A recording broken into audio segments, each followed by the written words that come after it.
that is when his name started sounding. Because, of course, the time the consent was being signed and all that, Zangi... It was just a common mwananchi. Likewise, Ndiso, in 2015, I remember when those titles were being issued, I saw something across the way, and because I do my land conveyancing, and I mentioned it to the seat at the MCA with his handlers, and they ignored the story. They just took it like it's just normal business, and I just said, okay, you guys are just sitting there, and then our people are now going to miss land, and we have mentioned it, and 2016 now they started running all over, saying Kumaba, kutoka hapa chini ni mbinguni. Those are some of the slogans that were there. Good for them, yes, but now not good for the people, because people are still crying. Yeah. For me and Zangi, we came in, and I'm sure in 2015, like I've said, 2016, I realized something. The residents could not hold their meetings comfortably because they would easily be arrested. I went personally and consulted a few people in Kakendo and told them, you guys, you have to go and have or form a CBO, that which you'll be meeting and be addressing your issues as one body. That is from 2016. Yeah. Then when I advised them that, they did that very quickly. And I remember I went for a public baraza in Dune, that is in 2016, when now the titles are issued and everybody now boycotting the whole process. And we addressed a powerful public baraza with thousands of people. Honorable Mutawa attended that meeting. We all agreed that we have to move. We all agreed a matter has to be filed in court, because why we were filing a matter before the court is because the issuance of the titles was through a court process. Unfortunately, Ben, we were all in the dark. When you're faced with something, you are in the dark, so we were just fighting from all corners, not knowing exactly what is hitting us. So all that we came up with was we need a petition filed, and that was then the Honorable Mbichi with his people are the ones who are in charge of everything. They were the ones who are overseeing what these Twamundu people. Twamundu is a CBO registered, and it has her secretariat. People are contributing money, giving to those officials, and of course people like me, of course, were not in the face. But I was interested party because I could see what our people are going through. Why not comment? I love my people. So you didn't receive any money from the Twamundus? None, not even a coin. Because the allegation we always see on the social media, Mathew, mlichukua pesa watu scheme, what. So it is yote propaganda. But that's sheer propaganda. Nice. The matter is on Twamundu officials. We even forced them. I even personally went to Embu, held them in our hotel, put them out, and we told them, you people, we need audited accounts. We pushed for them. I even pushed Zangi. Zangi held a public baraza at Dune, lined them up before the public. It was a public matter, and told them, we are giving you 2 weeks to have accounts. What you've received from people who you have paid, a matter that also was faced with a lot of opposition through other political dynamics, all sorts of issues, like the one you see in social media, meant to marine people to run away from the truth because others made it like a political process. Nice. Now, there's this issue of Tarda. Watu wetu walikuwa chased away the other day, wakakuwa IDPs in their own land. Bring us to light about the Tarda issue. Why our leaders walingoja up to watu wakuwa evicted? Ni kumaanisha wakuwa na the intel, the information, or the clue what Tarda was up to. Then leadership was aware.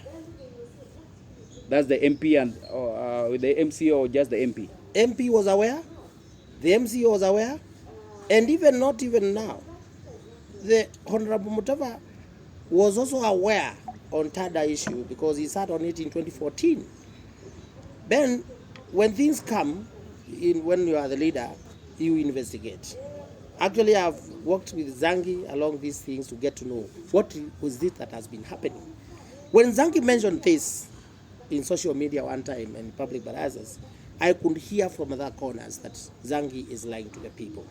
It was very worrying to mention that I am a leader here and there is something I have realized that is happening. Then other leaders now walk in to keep fighting as if that is what you are talking about. You are saying there is a matter I've realized that is happening, and this matter has been happening in the courts. It is very unfortunate that our matters touching on land are run in the courts, and the public is deceived that there is nothing happening in the courts. And these courts are the ones that issue orders for eviction when our people don't exactly know what has been happening. Then, for purpose of record, Tarda issue is a matter that was taken to court in 2017. And some procedures are followed. And then a final order on eviction was given sometimes last year. When personally this matter was brought before me, when we were just sharing other things, I told you I have interest of Mwea and Makeba. That's my home, and I mean, I have no reason not to like my place. We can talk about anything else, but our home comes first. And we went and investigated and asked, what is this that has been happening? I even went to Dungun myself. Yeah. I went before the evictions. I have heard many stories, and I told them, me, I don't work with stories. Let me just first of all come and listen to you guys. I went to Mwanyani, I remember, and then I went and found some people. Zangi joined me later. It was around 2 or something like that. I met the public there. They were talking about what happened. The member of parliament had gone to them. That is the Honorable Kingangi. Yeah. He had gone to those people and promised them to get a lawyer for them. So that now, because it was a legal matter. Actually. Yeah. Legal matters will always be addressed as such. You can't address it elsewhere. I mean, even if you have to employ other methods, you still have to face it that way. Yeah. So that now you can address other things as you also move on with the legalities. And when he promised them, when I went to them, they told me, our MP was here 6 months ago. He promised us to get a lawyer, but this matter did not happen. One Muse, name, that can be there, that is there. He said they went to some place at Makutano Gardens, to be very specific. And they said clearly that we went there, the MP promised to get us a lawyer, and we have waited and we haven't gotten any answer. Fortunately, one of his close handlers, I don't want to mention the names because I'm not fighting anybody. By the way, let it not be seen, I'm not fighting anybody. We are just addressing things as they are. He said vehemently that we went there, he has not come back, but we don't know what to do. Then I told them, what I have, because you people are only giving the page on an eviction order. You know, we can't know what was filed. Yeah. So then we have to go back to the same court that issued this eviction order so that we can get the inner details. Then I came back to Nairobi, promised them that we'll try to. Me, I consult all people. All leaders, I think I called them on these issues. Others were saying this lad is started an issue. But even me, there are details I could not comment because I didn't know much about it. However, when I came, I talked to Honorable Kamau Nyoto. And when I talked to him, Kamau Nyoto, sometimes we do other things, and we have also dealt too much on Mwea Settlement Scheme, by the way.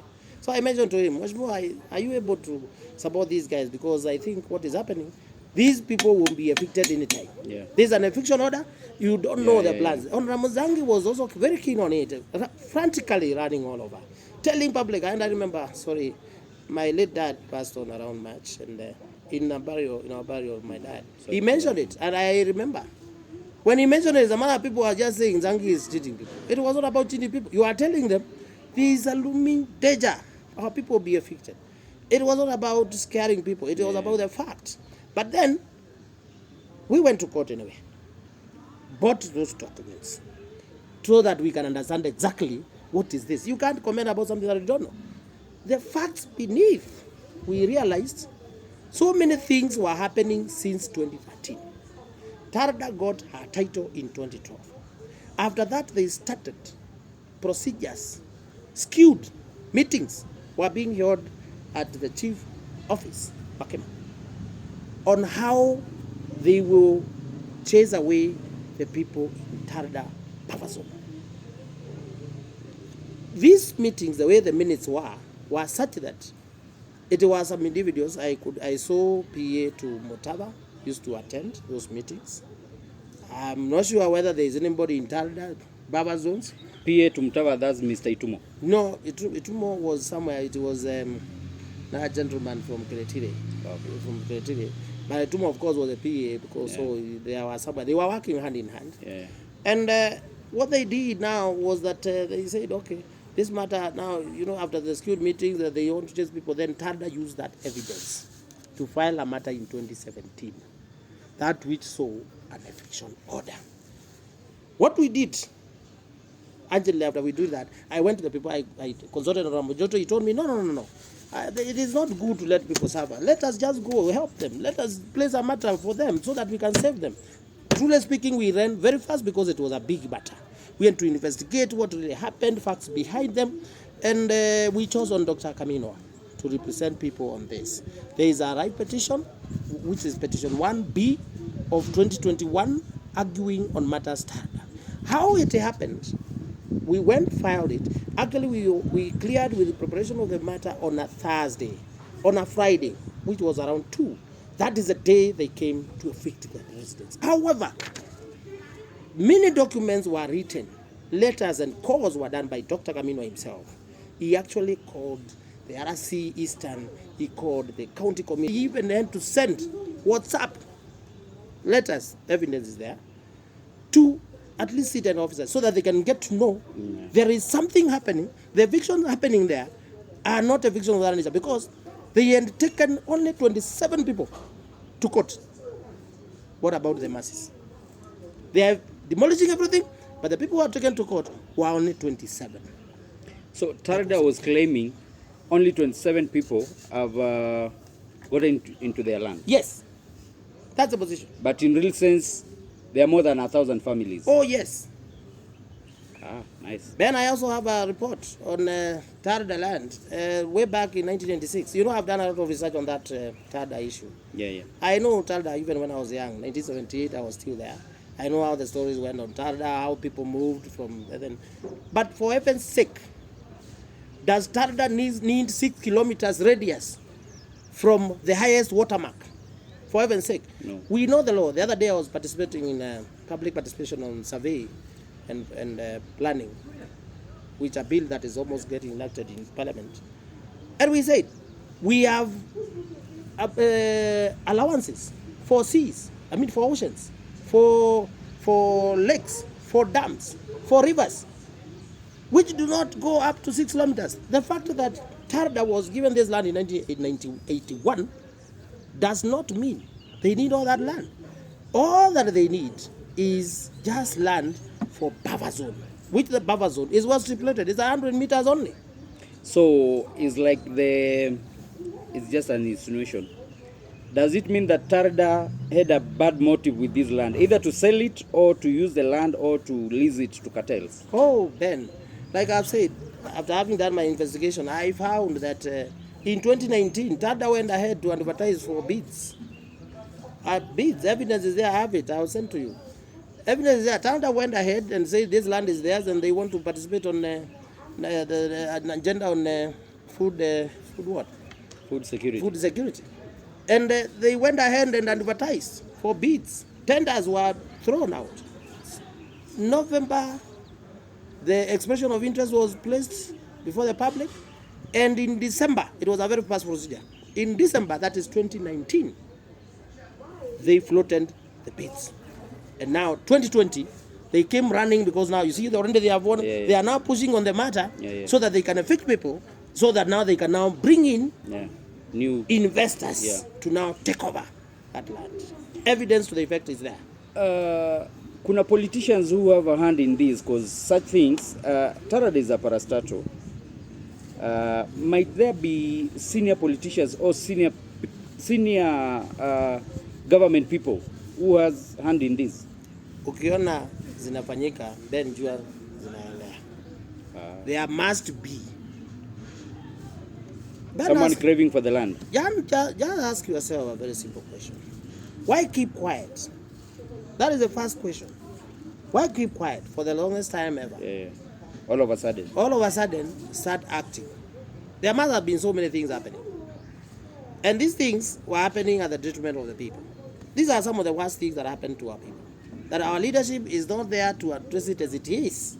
Say it as it is. Let people come in and give options.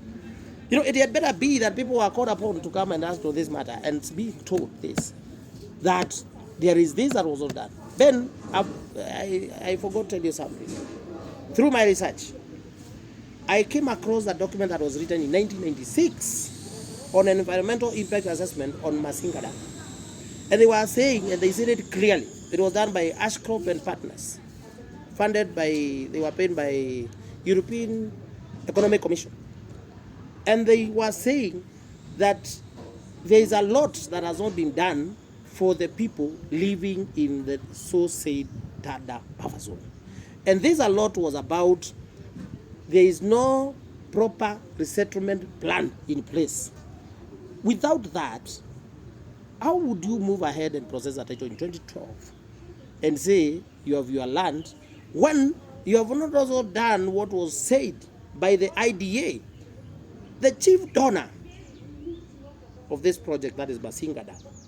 They did environmental impact assessment reports that these people living here, and they said clearly, it is over 1,000 families. They should be resettled. And resettled to where? It was said they should be resettled to the nearest area which is agriculturally friendly. Now that's scheme. In this case, it was Mwea settlement scheme. That time they used to call it Mweranji. That is, the report is there. In 1960, it used to be called Mweranji scheme. Of course, after 2002, now it was Mwea settlement scheme, because now 2004 again, there is something that happened about the scheme. It was gazetted so that it is actually a settlement scheme, so for it to be government land. Nice. Tell us about now politics. Politics. I think we have exhausted the matters to do with land. Uko kwa kinyang'anyiro ama wewe ni wale Kalonzo na Musalia kutisha alafu unarudi nyuma? Ben, I'm not these fear people. I'm not this kind of people. I say something. Uko kwa debe. Niko kwa debe. We are going there. We're going to face it. Leadership in Mwea. Mwaluko will have to raise his sleeves, and we have to raise the bar. Politics in our place have just been below the bar. You know, it is time now to have leadership that is focused enough to represent the people. It is not about these sheer games about going and paying people with handouts. No. This business about paying handouts is what has spoiled our people. We have not gotten the right leadership because of some of these things. We have now to get to real issues, real leadership that address real issues for the people. Why would you ask yourself, Ben? I moved from here, of course. My family is Nairobi. It is also in Mwea, because I'm always there every other weekend. The weekdays I'm always there because I'm concerned about my people as I do my business. But we must get people who are focused enough to address issues to do with the people. We cannot just be playing around with games. We cannot be dumb-boys. We cannot be playing double speech.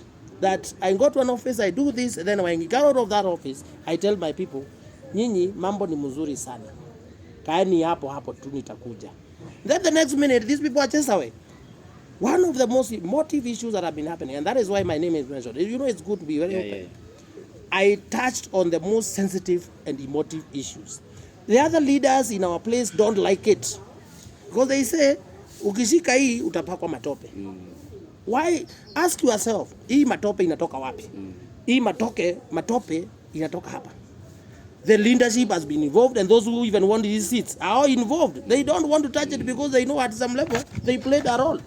So why would they want to touch it? So they will always want to malign those people who are talking the truth, and for the public to see you different.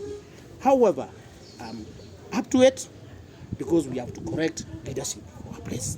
We have so many other problems: infrastructure, water, health, education, name it. Some of us, of course, started playing some of these things way long. When I started getting my first salary, for your information, we ended the Molly Foundation, the late Molly. And we used to contribute 10,000, some of us, every month. We don't say it publicly, we don't say it. But we used to do it because we really wanted our own. I am from a humble farm background, and I know the pain. Whenever you hear somebody is attending Form 1 and somebody doesn't attend Form 1, I know the pain.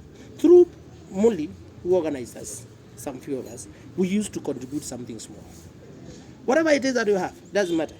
But we used to do it for the purpose of education. We started playing these things in a small way. So I've always said, play it small, you will win it. Just like the Hemi Bad. Just do it pole pole, you will always save something. The fires will go down. Okay. That's why this is no doubt about it. Kuna these allegations, you are contesting to to move people to Nzangi side because you benefit more from Nzangi side. Is it true? Ben, I don't benefit more from Mbichi side. I'm from Mwea ward, born in Mwea, and my interests are in Mwea. All what I do in Makema is purely business. I'm a contractor. I can be anywhere. I have a contract there. I have others contracts running elsewhere. Is it wrong for me to be in Makema to do my business? No. In Mwea, I'm always there. This is just propaganda, which is politics. Okay. Now that you are contesting, take this time, talk to your people. Nena na ibetisia Mwea na kema Mwea, atumea Mwea. Mathew Ndiso. Niki okwa na Ndiso Mathew Malamu is the best suited for this seat. Mathew Ndiso Malamu has been a tit for the longest time that he has seen the light of the day. For the last 25 years, I'm not the oldest. Of course, there are others who have done more because they are older than me. But since the time I saw what has been happening, I got involved with my people. And now to tell my people straight on the face. One, it is not time again to go for handouts to get what you are supposed to get from taxpayers' kitty. My leadership will be looking forward to a Mwea that is united and talking one language. A Mwea that the leader shares the vision of his people. I'm the kind of a person who wants to address or to localize the politics such that if Mwea ward is of 4 sections, we have Wachoro, we have Karaba, we have Riakanau, and Gategi, which needs are also different. I'm a person who will want to look at having needs, and after having the needs, involve the public to have their representatives who now will go ahead and sit with me if the Mwea people give me a chance to advocate for their needs. Once that is in place, I am sure Mwea, having a leader like me, having me as their leader, they will get the best that they will want to get.